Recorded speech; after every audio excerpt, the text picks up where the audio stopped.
satellites do exist, okay? But I am of the belief and understanding that there is no possible way that anything weighing over a ton is being put in the nose cone of any rocket. I don't give a shit how powerful the rocket is. I put out videos, explaining to you guys what Don Pettit, NASA astronaut and PhD, who talks about the tyranny of the rocket equation. I put this out, and he explains, I don't explain it to you, but he explains how it is dumb mass, meaning extra weight, material, and scientific instruments literally affects the entire performance of a particular rocket based on the amount of fuel it needs to have on board to do what it needs to do. But there's no way, I don't give a shit what type of physics science that they're engaging in mathematics. There's no way they're sending something up in the sky on a rocket that weighs over a ton and allowing it to maintain its aerodynamic stability and remain control and stay in control where that rocket is not spinning out of control and basically exploding in the sky. So based on that hypothesis, I'm going to reveal this document to you guys to show you there ain't nothing in the fucking nose cones in those rockets. The entire satellite program worldwide, okay, worldwide is a balloon program. And it's been in existence longer than fucking rockets, period. And I'm going to show that to you. So, first document we're going to read. Here's the document. Just like I said, the title of it is telling in of itself. Space and Missile Systems Center. Okay? Space and Missile Systems. Now, the term space, what does that mean? They have a general international presumption of where space begins. The U.S. Department of Defense classifies and categorizes space to begin at 80 kilometers. That's about 262,000 plus feet above the center surface of the Earth. That means the flat plane surface that we live on. You launch a rocket, boom, 262,000 plus feet above the surface of the Earth. That's U.S. DoD standard. So, according to the DoD, they got aircraft that could fly close to that, maybe half the distance. But the international standard is called what they call the Kármán line. Theodor von Kármán developed, him and a bunch of physicists and scientists from all over the world, including scientists from the United States, established in the 1940s that space actually begins at 100 kilometers. For those in the United States, that converts to 328,082 feet above the surface of the Earth, okay? That is where actual space begins. Now, what is space? We can have several definitions of what space is. We don't fucking know. They're still studying it as we speak. So, space, definitely, that at that altitude, even at DoD standard, we got a serious lack of oxygen and all of the components and pressure and environments that are consistent on the surface plane of the Earth. Okay? So in space, you have limited to almost zero aerodynamic control, astronomic control. You need some sort of vehicle that has to travel at ultra high speeds, well beyond the speed of sound, which is 760 miles per hour. Okay? It has to be traveling at high speed, for it to maintain any sort of aerodynamic stability and function and control at those altitudes. So, Space and Missile Systems Center. This is an interview with Lieutenant Colonel Harold E. Mitchell for the Corona program. Now, let me dive about the Corona program. The Corona program, okay? The Corona program is still a top secret program. It was a program launched by the National Reconnaissance Office in conjunction with the CIA. It's equipped with some very advanced optical equipment and photographic equipment to conduct mapping and reconnaissance intelligence gathering capabilities, okay? So I have that document pulled up here for you guys that we're going to reference. We're going to need that program. So this is a letter actually drafted August 21st, 1964, regarding a Corona mission. Now, I need you to understand this. There were several Corona missions. So this is the importance behind proving that this satellite was never launched on a rocket. They had several missions. This satellite was put up on a gondola balloon. It did its thing for however many days or months, and then it was captured by a C-119 multi-engine turboprop U.S. Air Force cargo plane, specially outfitted to capture this thing to capture it using some sort of tailhook type of device. Okay, so I'm not going to read this entire document, but there's specific sections of this document we're going to address, so I can prove to you guys that satellites are not floating around above 100, maybe 200,000 feet. They are literally 10 to maybe 50,000 feet above the altitude where U2 optimal flight range is. So, and I'll show that to you as well. The technical specs for U2, they can go beyond 70,000 feet, okay? Beyond 70,000 feet. That's not their max operating altitude. They can go beyond that, okay? Now, the reason why I chose this document is for one simple reason. Although this activity occurred between 1954 and 1956, and Corona program is 1958 to 1962, the subject time frame involves about 20 years, 23 years. But look at the date of the interview, people. The date of the interview was October 1st of 2003. Now, what significance does that play? One, to me, it's fairly recent. Even though this is 2016, that's 13 years, okay? This document was recently declassified as an interview, but it's also interesting to note that it was conducted by the Space and Missile Systems Center. So Robert McCulley was of the History Office at the Space and Missile Centers at Los Angeles Air Force Base.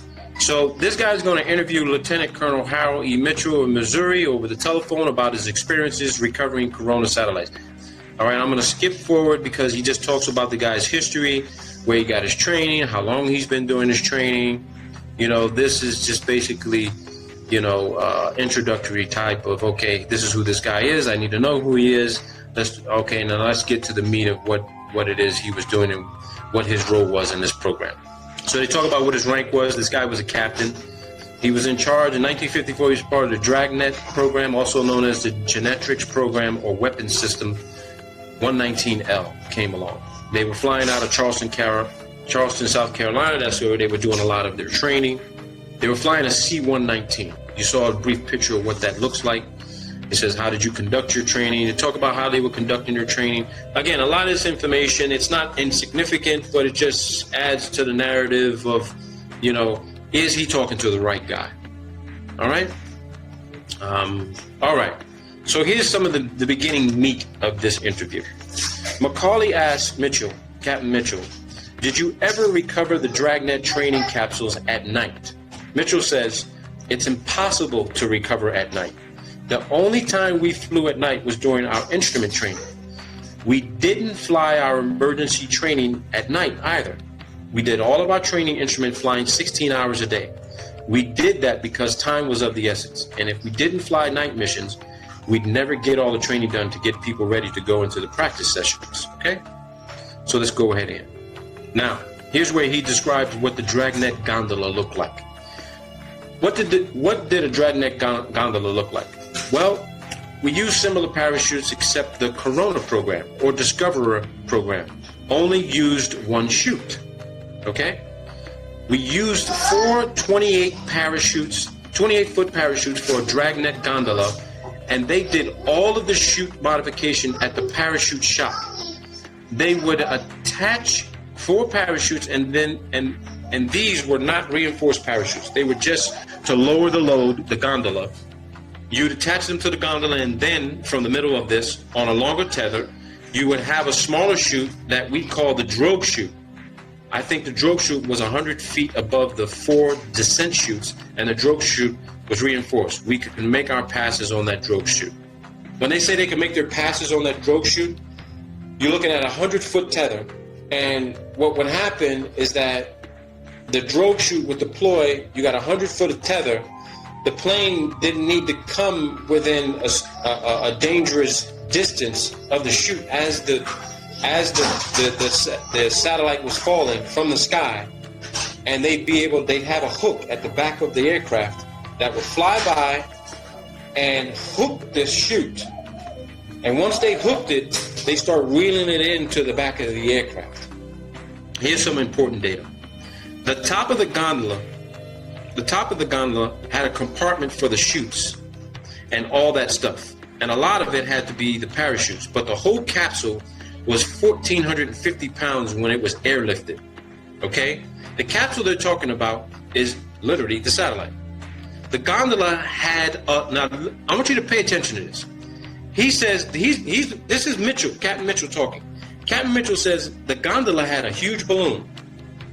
I mean a huge balloon. You could see it at 60,000 to 85,000 feet.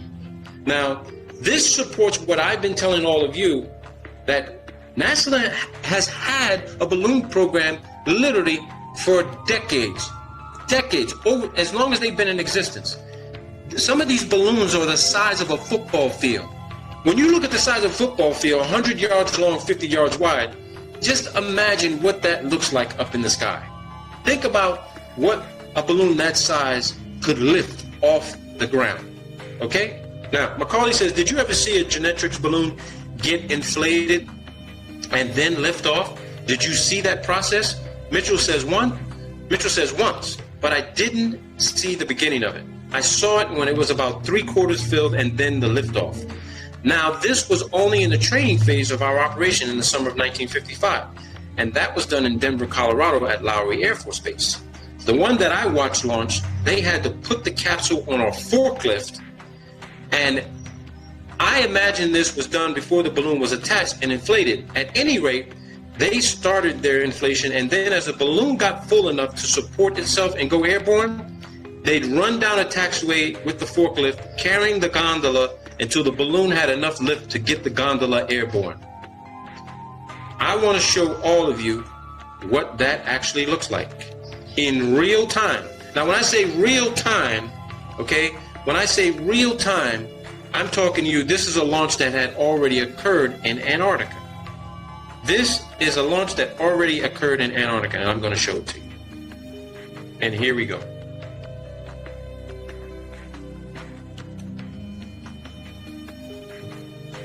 I just read this to you. This balloon launch took place in Antarctica, and it's an 8,000 fucking pound telescope satellite. There goes the mountains in the background. Here's a visual description of what I just read in that document.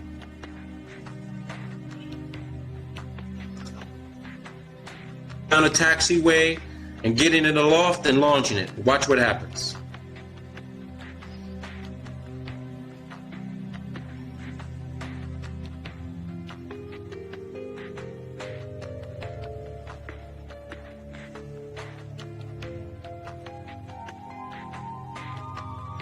If you like apples, how you like them fucking apples?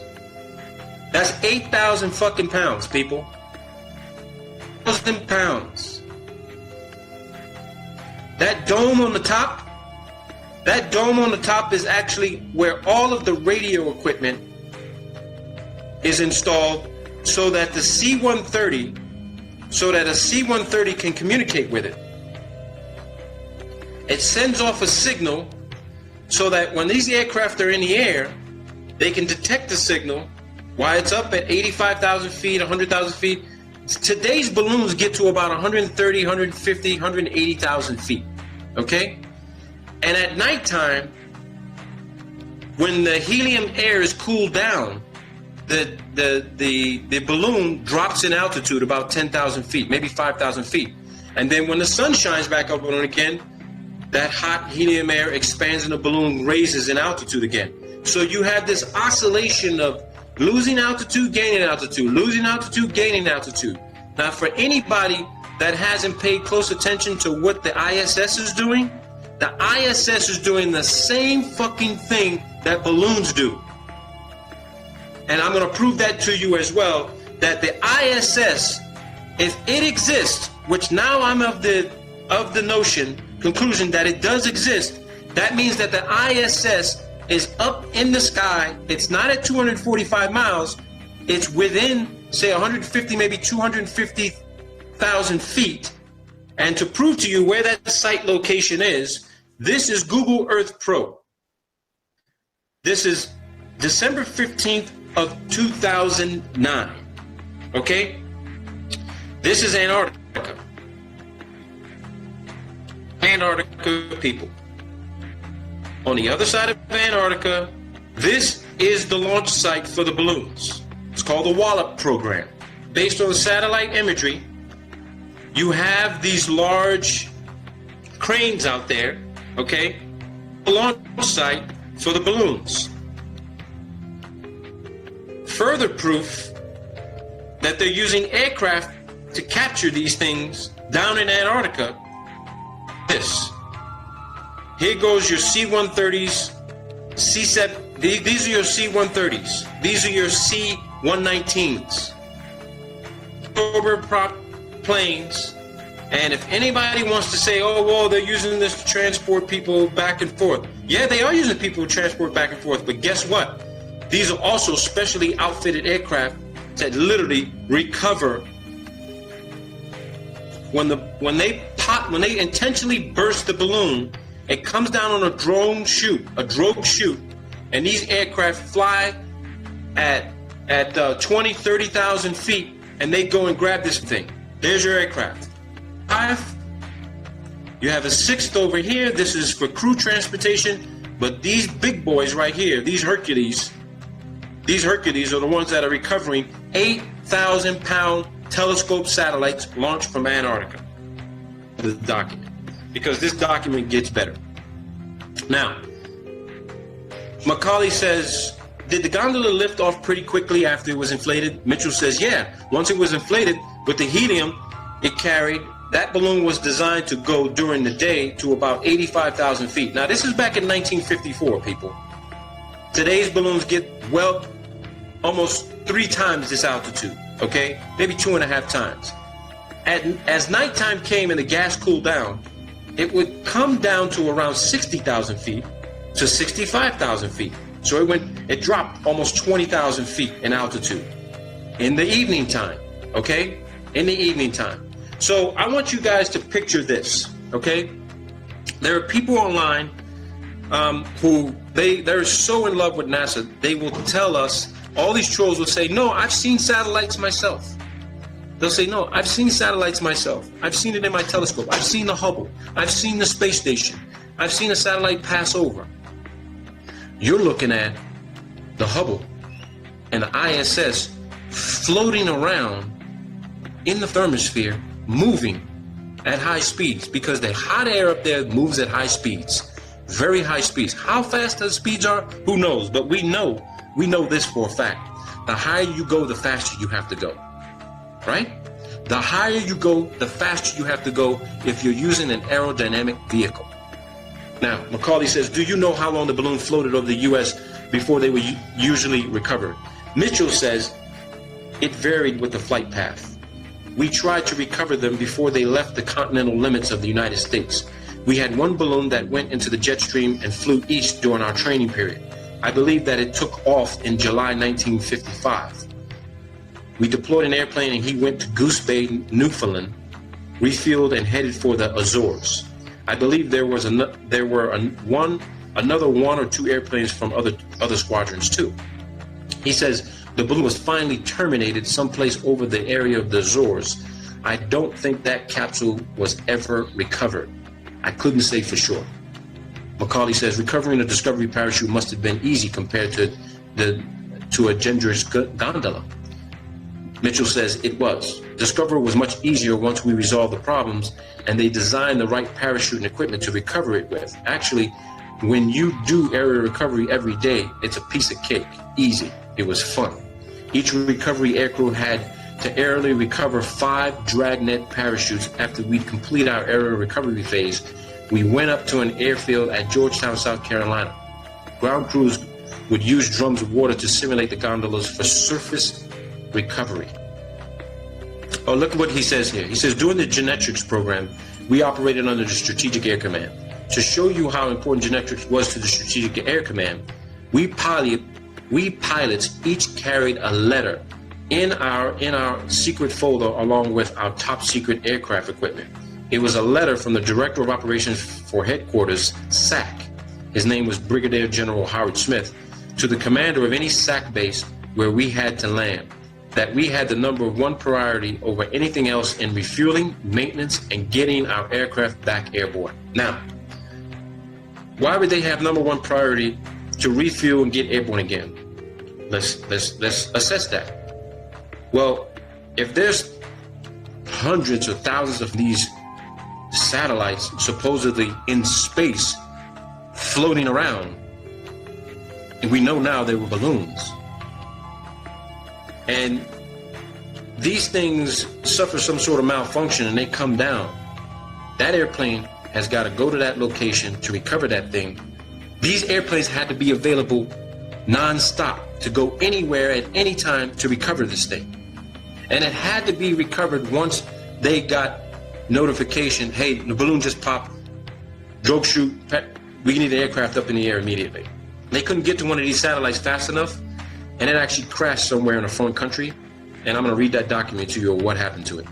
So, he says, you had a terrible time getting refuel, maintenance, or anything just to get out. On the way to California on that particular trip, I had to go from Greenville and refuel at Salina, Kansas, Smoky Hill. Let's see here. Okay, here's where they talk about getting in contact with one of the balloons. I then flew into Castle Air Force Base on Friday night. The next morning, we checked into the command post. The balloon had started traveling to the west, and they were concerned about it. So they scrambled us, and we started tracking after it. Each one of these balloons transmitted their own identification signal. By the time we made contact with the balloon, we were about 310 miles at sea, west of San Francisco. I didn't like us being out there by ourselves, especially making aerial recovery. At about 85,000 feet, after you sighted a balloon, you'd interrogate it. The balloon's radio signal would give you its code name or code number. If you wanted to terminate its flight, you had a black box up on the flight deck at the navigator station. He would dial in the code of the balloon we were trying to track, and the balloon would come back and answer. Then if we had clearance from the Charleston Air Force Base command post to bring the balloon down, we would insert another code. This then would ignite a blast from the gondola that would burst the balloon. After we terminated the flight of the balloon, here's what they say. It would do very much the same as the Discoverer did. It would fall so far, and then the drogue chute would come out. The chute would slow it down until it was at an acceptable altitude and airspeed, and then the parachute would get fully deployed. It was late, listen to this, people. It was late in the evening when they authorized me to terminate the balloon. Macaulay says, once you recovered this gondola, what happened to it at that point? Mitchell says, we made the recovery on it, brought it back in. We were very low on fuel. I told them I was going to Castle Air Force Base to refuel. Then they deployed us to Offutt Air Force Base, Nebraska, where we delivered the capsule there. Where it gets interesting for me. Macaulay says, after you landed at Offutt Air Force Base to drop the gondola off, how did they unload it and take it away? Mitchell says, they sent people out and it was offloaded. Where they took it to and what they did with it afterwards, we didn't know. That was not our mission. Dragnet was a top secret operation, gondola and all. The only thing that we were concerned with were the people who were not connected with the program, that they had no opportunity to see the gondola, so we carried sidearms. You hear that? They didn't want people to see this thing. So they were always strapped, ready to go, that if someone were to see one of these things, they had to deal with that person. Now, this was back in 1954. You bet your ass the same thing is happening today. They don't want nobody seeing the Hubble come down on a parachute. They don't want to see it. They don't want to see parts of the space station, which is in modules, detach, come down on a parachute, get captured by one of these these C-119s or C-130s taken down to Antarctica at the Concordia station. And just to remind people and to redress this, Concordia station, NASA classifies it as a hypoxic environment. Okay? They said the conditions at Concordia are more severe than being on the ISS. So when astronauts actually are sent down there for cold weather training in the most extreme environment on Earth, how could there be a place at about 8,000 feet above sea level be more extreme than being at 245 miles above the surface of the Earth, supposedly in microgravity? And I thought to myself, wait a minute, the ISS is definitely not at 245 miles. Because if I can go to Concordia station in Antarctica and literally be in worse conditions than being on ISS, then ISS conclusively has to be around 150, 160,000 feet. Let's keep going on. So this guy goes on and he says that, and this is what's interesting about this. He says he had an instrument problem on the airplane at Offutt Air Force Base, and the people came out to refuel the plane. I filed to come back to Charleston as soon as they offloaded the gondola. This was on a Sunday morning, and I'd gotten in there late Saturday night. The base operations officer said he was going to come aboard. He wanted to check Form 21A, which is my maintenance form. I lost an inverter, and I had a bad generator, but I didn't want to fool around and stay at Offutt Air Force Base on a weekend trying to get it repaired. So, while this guy's at this base, this captain, okay, some lieutenant colonel, he says he was a lieutenant colonel, and he tried to come on board our airplane. And here's what happened. The captain, Mitchell, says, I said, I'm sorry, you're not allowed on board. This lieutenant colonel stepped up the ladder and started explaining that he was a Silverleaf, a lieutenant colonel, and I was wearing tracks, a captain. About that time, he heard the rifle bolt of a carbine slide home, load its ammunition. My crew chief was standing there with his carbine down at his hip, so the lieutenant colonel decided not to come on board. He decided prudence was better part of valor. So you see that? This guy's a captain. He tells a lieutenant colonel, sir, I'm sorry, you can't come on board. I'll come down to show you my Form 21A, but you can't come on board. This lieutenant colonel says, excuse me, but I'm a lieutenant colonel, and you're a captain. I can come on board. And one of this guy's crew chief says, I don't think so. He chambered around. Lieutenant colonel said that. He was like, okay, no harm, no foul. Let me know when you come down and show me the form. I mean, come on, people. You're talking about an Air Force pilot, top secret security clearance, maybe higher, and they got authorization to kill one of their own people if security is breached. This guy's not even supposed to know what the hell's inside that aircraft. They were ready to shoot him. That's what you got to deal with. So, and Macaulay says, did the Genetrix gondola drop a capsule like the Discoverer did? Mitchell says, no, the gondola hung below the 4 27-foot, 24-foot chutes. When you shoot the balloon down, all these parachutes packed on the top of the gondola deployed. The gondola will start then falling to the earth. He says, so, you recovered the entire gondola. He says, you caught the whole thing. You caught everything except the balloon, and it was quite a load. Error of recovery really was kind of a hairy operation because you're flying at such low speeds. We were especially low on fuel that night. We had to fly at about 115 to 120 knots just to keep our airspeed up. And with the beaver tail door open and the recovery poles and cables hanging out of the back of the end of the airplane, it took quite a bit of power using quite a bit of fuel. So again, these guys are recovering things at thousands of pounds, half a ton or more. They have to fly at low speeds just to capture the damn thing and make sure they don't rip the tether apart and lose the damn satellite. So once they capture it, they got to start reeling it in, and they got to maintain altitude and power, which uses up a lot of fuel just to stay in flight. and then they beat feet out of there and get the hell out of there and take it to where it needs to go. So here's some descriptions of where they actually have these aircraft launching these balloons. He says, once our genetics training was completed and the airplanes were put in top maintenance condition, we deployed to our pre-designated bases in November of 1955. We had 3 squadrons in the 456 TCW, and they split each squadron right down the middle into 6 detachments. Our squadron, we were the 746 Troop Carrier Squadron, and our detachment was deployed to Kodiak, Alaska. The 745th Squadron went to Adak Naval Air Station, Alaska, and the other detachment was sent to Japan at Johnson, Misawa, Itazuku. Another squadron was sent to Kadena, Okinawa. Our headquarters was at Johnson Air Force Base. They had these everywhere, people. They had them in Germany. They had them in Sweden. All right. They even had some in Russia. So let me see here. I'm going to take you to the part where they talk about the U-2 program, how U-2 actually replaced them. Let me see here. Okay, here we go. They said that night the winds got up to, this is when they were in Alaska, he says the winds got up to 100 miles an hour. It sandblasted the airplane, absolutely sandblasted the paint off of it. About the 1st of April, the U-2 started flying, so our missions were over about the 1st of April, 1956.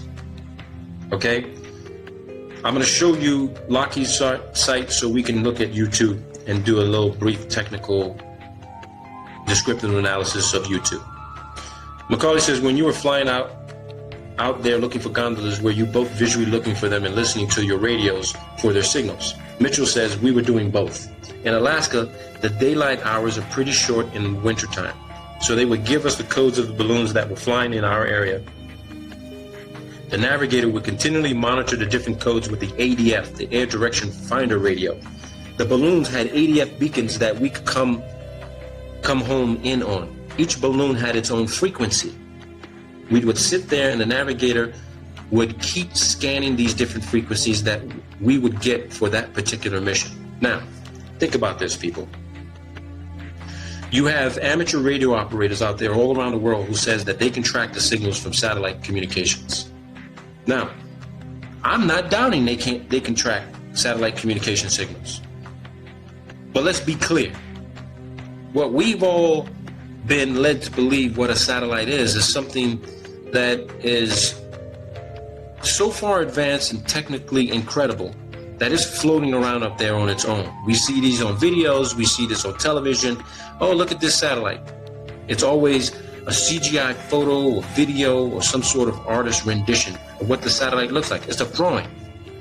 Every single video we've all ever seen, they're all CGI videos and images of satellites. They never show you the thing in real time. Why can't they show you in real time?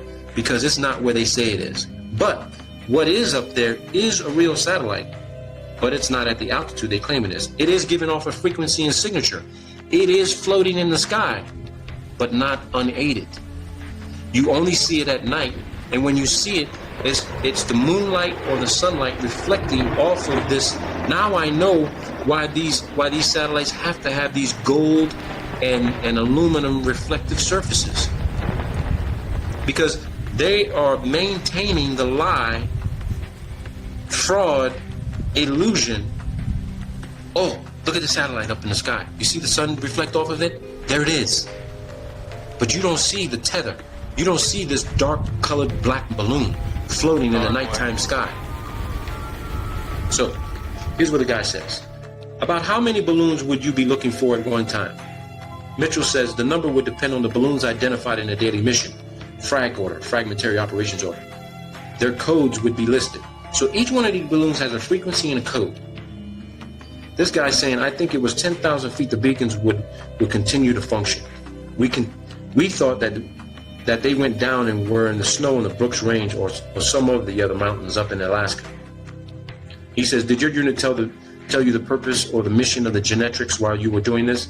He says, yeah, we knew. The balloons were launched from Norway. Look at this, people.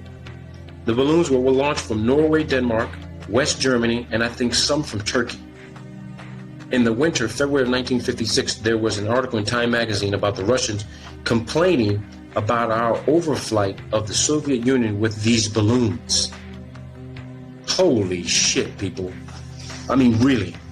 The Russians were complaining about the U.S. flying over the Soviet Union with balloons. The Russians were complaining about overflights of the Soviet Union with balloons.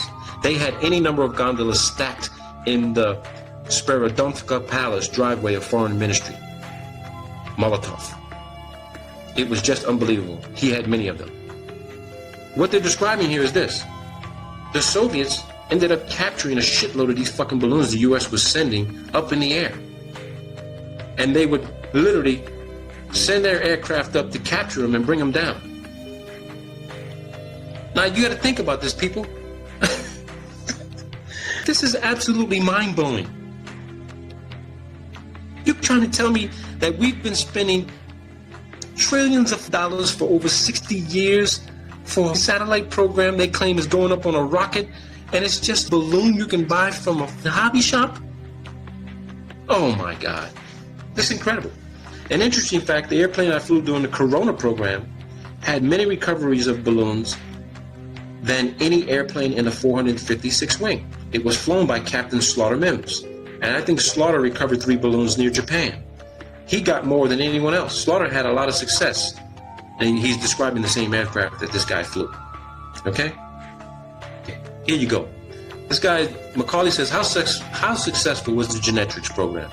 Mitchell says, none of the pilots associated with the project was ever permitted to see any of the genetic film that was recovered. The film was stored in the vaults at Air University at Maxwell Air Force Base, the last I heard. I was at Air University Film Library in 1957, and I asked if I could see the film, but they wouldn't let me because I didn't have need to know about it. Outwardly, I understood that it was a fair success. We knew more about the Russians than we would have without Genetrix. It wasn't good enough to continue with in conjunction with the U-2. It was like the U-2 wasn't as good as Discoverer. I have a document and a study on Genetrix done by a gentleman up in Minnesota. It gives the number that was recovered. A lot of the gondolas went into the water and were never recovered. They had a saltwater plug in them that dissolved when a plug came in contact with the water and eventually sank the gondola. That's what they say. That's what they say. Now, get this. Macaulay says, did the public ever see the Genetrix gondolas and think they were UFOs? Mitchell says, I never heard of any reports of that nature, if there were any. There could have been. I don't know. You know, it's been so long since that operation, I don't recall any newspapers that might have said that they were UFOs. I know you could see the balloon. Listen what he says. He says, I know you could see the balloon very easily from the ground. It looked, here you go, people, smoking gun. It looked about like a silver dollar during the daytime because you couldn't see anything attached to it. You see this for yourself, people. He said you could see it from the ground, and it looked like a silver dollar during the daytime because you couldn't see anything attached to it. So, for all those naysayers out there that claim they've seen the Hubble, they've seen the ISS, they've seen other satellites and shit floating around in the sky, think about this. That reflection that you see with the sun reflecting off of the aluminum surface, or whatever type of aluminum, whatever type of shiny reflective material they're using for these satellites, carried by the jet stream, flying around a specific territory that it's tasked to fly around in. Macaulay says, at that time, did you normally call the program Dragnet or Genetrix? Mitchell says, we called it Dragnet. Genetrix was a classified code name for the program like Corona and Discoverer. Dr. Alvin H. Howell was the brains behind the balloon program. There you go. They lost one of these, okay? They lost one of the Corona satellites on a balloon, okay? This is a letter written to the Deputy Director for Science and Technology at the National Reconnaissance Office, okay? This was released, declassified and released by the National Reconnaissance Office November 26th of 1997. in accordance with Executive Order, I think that's 12958. Subject, Corona Mission 1005 incident. This memorandum is for information only. Corona Mission 1005 was launched on 27 April into orbit. Orbit? They're considering orbit to be space. We know it ain't fucking space. All right? But let's move. Let's continue on. Recovery attempts commencing 2 May were unsuccessful. Attached here too is a chronology of operational reporting received on this mission. Number 3, on August 5th, OSA received word from its security representative at the Air Force Base, Los Angeles, that a satellite capsule had been reported as coming down near the Venezuelan-Colombia border. The actions taken by OSA upon receipt of this information are detailed in a separate attachment. As a result of the investigation by the OSA in conjunction with the Caracas station and the embassy attaché office there, the following facts are noted. Listen to this. August 1st. First word was received by Caracas Army Attaché Office of finding of a capsule at La Fria, 500 miles southwest of Caracas in a remote region of the Andes. August 3rd. Reconfirmation of capsule finding made by telephone call to Caracas Embassy. August 4th. Representatives of the embassy viewed capsule at San Cristobal, to which it had been moved by political police. First press stories appeared. August 5th. Capsule flown by host government to Caracas. August 6th to the 10th. Capsule held by Minister of Defense of Venezuela. All right. August 8th. Team from headquarters arrived at Caracas consisting of a security officer and a technical officer from the OSA office and a technical officer from the National Reconnaissance Office. August 10th. Capsule turned over to embassy, examined, and reports made by the headquarters team. Copies of pertinent cables or technical and security aspects attached. August 12th, security officer scheduled to return capsule to West Coast. August 6th to the 12th.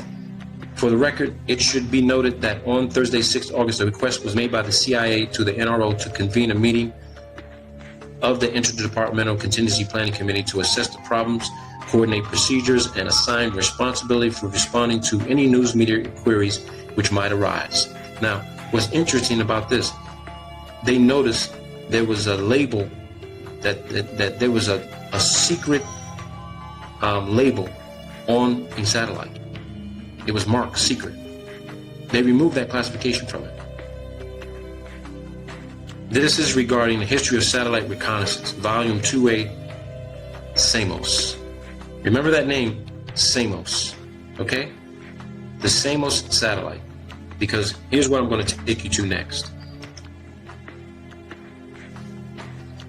This is the list of all balloon launches from the Esrange Space Center in Sweden. Okay? Now, let me take you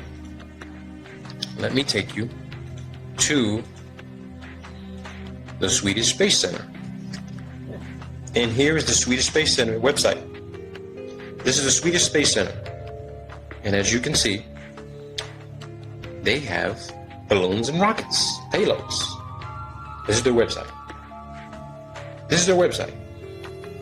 Swedes. The Swedes. Okay? It's the Swedes. Here's their space center. They do balloon launches.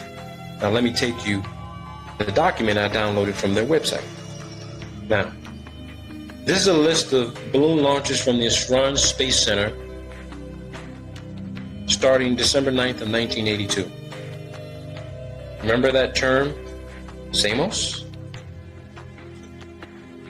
You can read these documents for yourselves. We don't need to keep going through all this stuff together. I put a lot of this shit out for you people so that you can see this. You see they talk about weather satellite program, mapping satellite program, realignment controversy, new directions in satellite reconnaissance. Okay? But let me take you to this document, which is very important, from the Swedes. This is not U.S. orient. I got this from a foreign country. Okay? So you look at some of the launches. These are balloon launches, people. These ain't rockets. It says it. List of balloon launches. There's going to be some things here that you may see that are going to catch your eye. All right? Because I want you to look. You see the campaign, you look at the payload. All right? You got campaigns and payloads. And we're not going to go through all these codes, but you're going to see something that's going to catch your attention. All right? I'm going to keep going through this. All right? Keep going through it. You're going to see something that's going to catch your attention, that's going to blow your mind. You see this, people? What does that say? Mir. That's the Mir space module. February 24th, 1997. Here goes another one. Mir. March 17th, 1997. Mir. Okay? I want you to see these things. All right? I want you to see these things.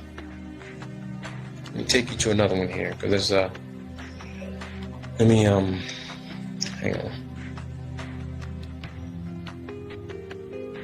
Let me see. Here we go. Two more. Mir. February 18th, February 19th, 1999. Mir. It's a Mir space module, people. On a balloon. The ISS does not exist complete the way they show it on television. Here goes another one. Mir. On a balloon. What they are showing you of the space station is computer-generated image. They are not showing you the complete module put together, flying at 17,000 miles an hour. Here you go. Look at this. Support Mir. They sent up a support balloon to resupply the Mir on a balloon. On a balloon, people. Look at this. Orion. Orion payload. Look at here.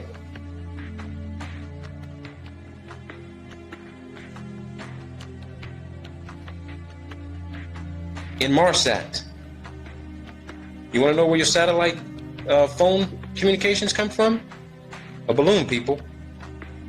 A balloon. I'll supply this document to whoever wants it. Here we go. Inmarsat test. Balloon. If you were to take time to search every single one of these flights to match it up with a particular rocket launch that they claim this thing was on, I guarantee you, you will be able to compare it with this Swedish Esrange Space Center balloon flight list. Balloon flight list. Balloons, people. That's your program. It's always been your program. Look at this. Mir short duration. Mir VLD. Mir. You got two VLD, and look at here. More Mir. This is in 2002, people. 2002. For those in Europe, you ever heard of Enviasat? Look at Enviasat. Enviasat. These things are supposed to be testing the atmosphere for particulates and, you know, for pollution control. Balloons, people. You can't come to any other conclusion. You don't have any other information to prove you were at the launch pad and you saw them put this thing inside the nose cone of a rocket. You didn't see it. You can work for NASA, you can work for the Germans, you can work for the Russians. You did not see what you thought you saw going into a nose cone of the capsule and with an unedited video stream and put on a launch pad and launched into the sky on a rocket. You didn't see that. Look at NASA. Why is NASA using the Swedish to launch a balloon for them? Think about that. They're everywhere, people. They're carrying out the deception, the fraud, the hoax, the scam, the bullshit. It's all here. It's all here, people. I keep saying it's not what you know, it's what you can prove. You can talk about it all day long. You can claim this is your theory, this is your hypothesis. You ain't got no documentation to fucking back it up. You just want to show some bullshit video and you're not a videographer and you don't know how to do video analysis. You got to get the documentation. And here's the documentation right here. NASA, 2011, LED, ESO, high wind. Just check these out. Because I have. NASA, 2003, 2013, Sunrise 2. Look at that. Balloon. Balloon, people. That's a complete list. It goes all the way to 2014. 2014, people. 2014. There you have it. There you have it, people. I don't know what else to tell you. I really don't know what else to tell you. Check this out. Just check this shit out. Check this shit out. Another satellite being launched from Antarctica. Check this out. You're gonna love this one. That's Antarctica, people. Remember how we saw that circular launch pad? The bulldozer is smoothing out the ice and snow. Look at this. Just wait and see. Watch this.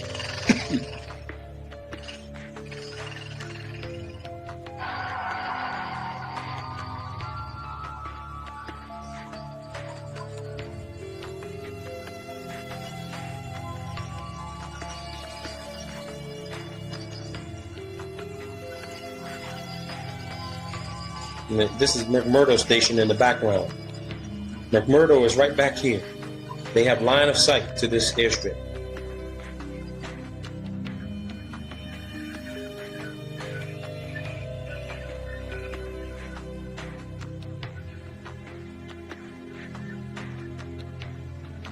Just look at this. This is your billion, trillion dollar fucking satellite program. A goddamn fucking balloon. A balloon, people.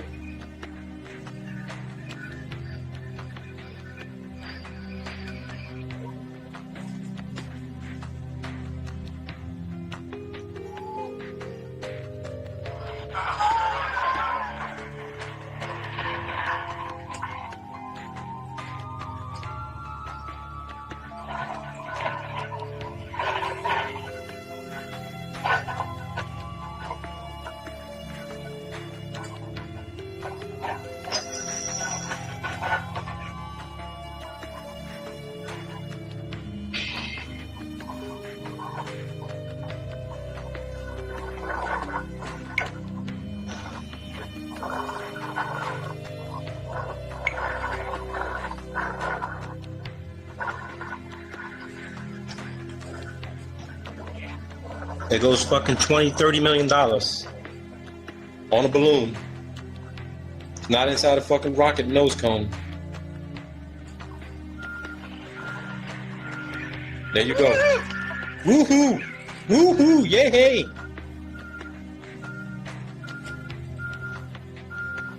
Now you want to know what NASA is spending all that fucking money for? On helium? NASA has spent a shitload of money on helium. So you got to ask yourself, what the fuck is all that helium for, right? You think, okay, maybe it's for the vacuum chamber. They're doing all kinds of testing. No, bullshit. That fucking helium is for their fucking balloon program. What else would you use fucking helium for? What would you use helium for? You use fucking helium to fucking float. About 18,000 feet right now. Come on, people. This common sense. This common fucking logic.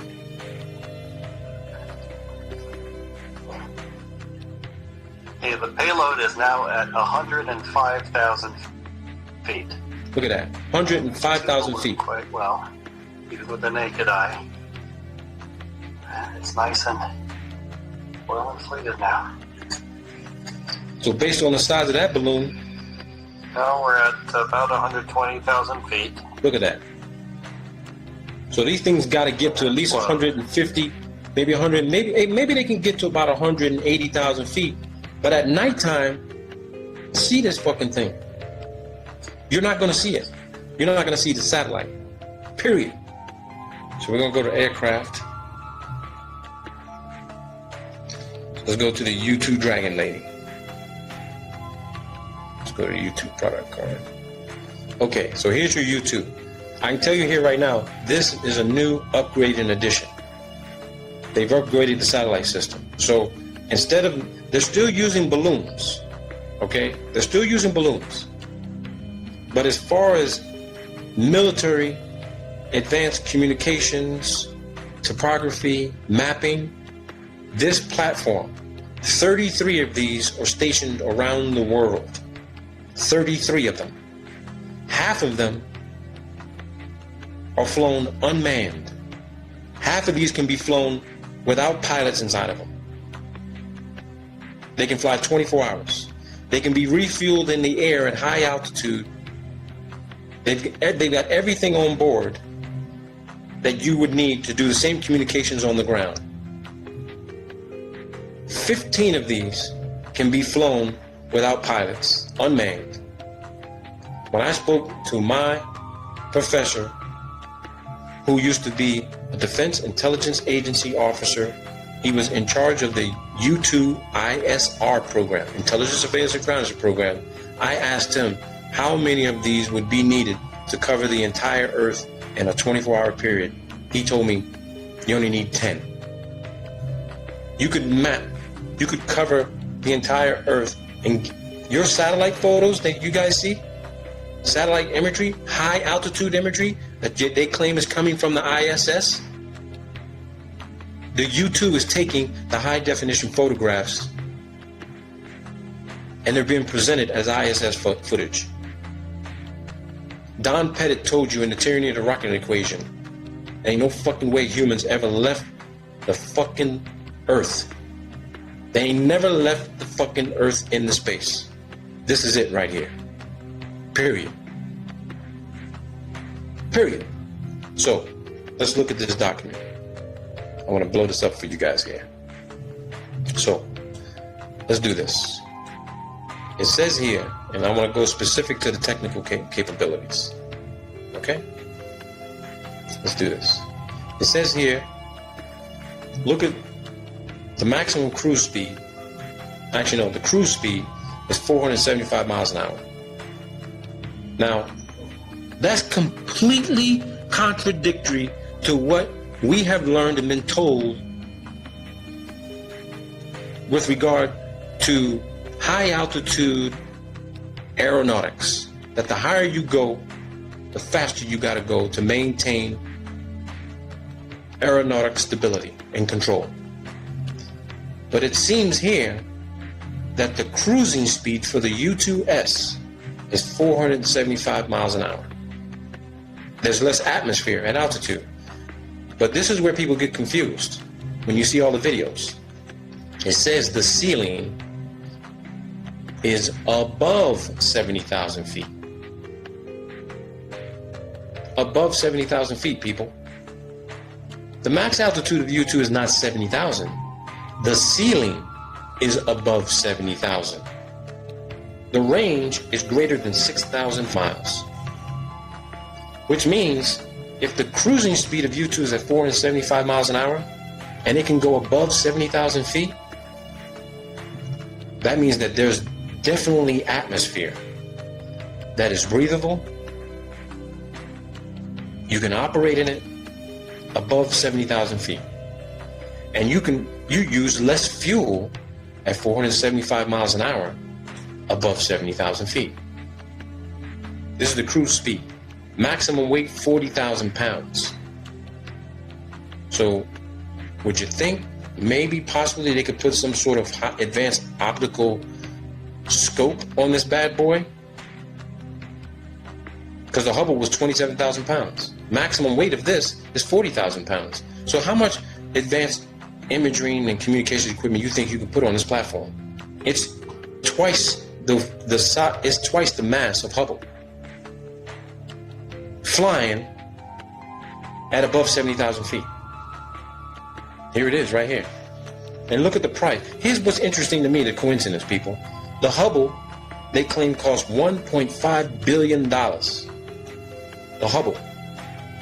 $1.5 billion. Look what it says here. The recent $1.58 billion in system upgrades includes sensor upgrades, improves radar, multi-spectrum imaging and signals collection sensors and data links, a new F-118 GE 101 engine, improves range and altitude, lowers operating costs and reduces weight by 12%, glass cockpit, new defensive suite, improves survivability against the latest generation of missile and fighter threats.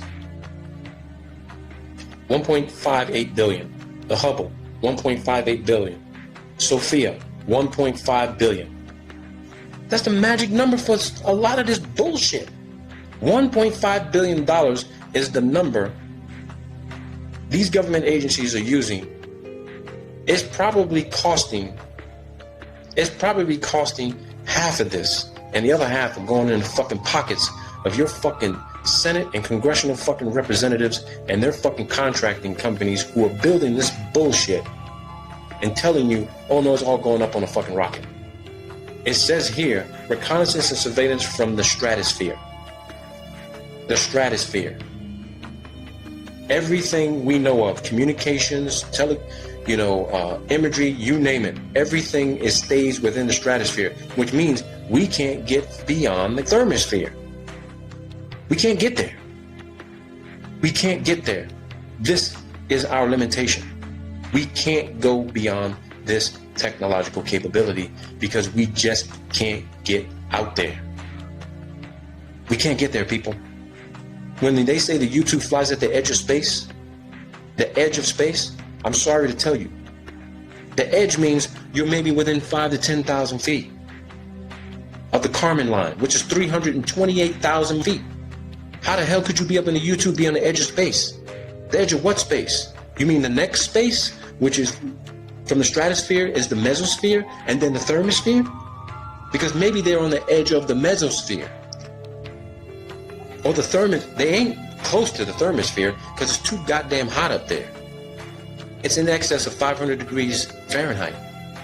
You honestly think that this aircraft will be able to withstand those heat temperatures? Look at the SR-71. They tried to take it up there, and look what happened to it. I do believe you have to fly faster the higher you go, but we can't do it. It's that simple. It's that simple.